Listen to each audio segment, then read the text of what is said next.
ইতিহাসের একটা গুরুত্বপূর্ণ জায়গা, সেই জায়গায় কি সামগ্রিকভাবে সেইভাবে উন্নতি হয়েছে? ব্যাপক উন্নয়ন হয়েছে, ব্যাপক উন্নয়ন হয়েছে। শুধু রেলে যদি আপনি এই বলি, সেটা হচ্ছে দীঘা তমলুক রেলপথ মমতা বন্দ্যোপাধ্যায়ের হাত ধরেই হয়েছে 99 সালে, এটা সবাই জানে। মমতা বন্দ্যোপাধ্যায় যদি রেলমন্ত্রী না হতেন সেদিন দীঘা তমলুক রেলপথ কোনোদিন হতো না। এটা 1 নম্বর।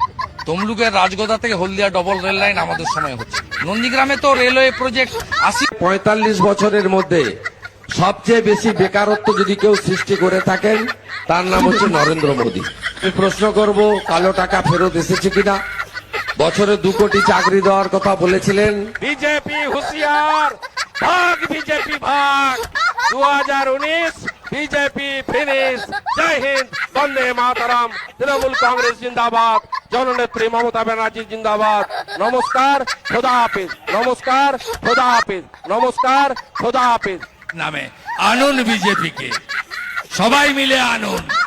এবং তোলাবাজ সিভিক নয়, যারা প্রকৃত ভদ্র সিভিক, তাদেরও বেতনকে আমরা সুরক্ষিত করার কাজ আগামী দিনে ভারতীয় জনতা পার্টির সরকার করবে। নন্দীগ্রামের মেজো খোকা কি জিনিস একটু আপনারাই দেখুন, এরা টাকা তারে নিজের বাপকেও বেচতে পারে।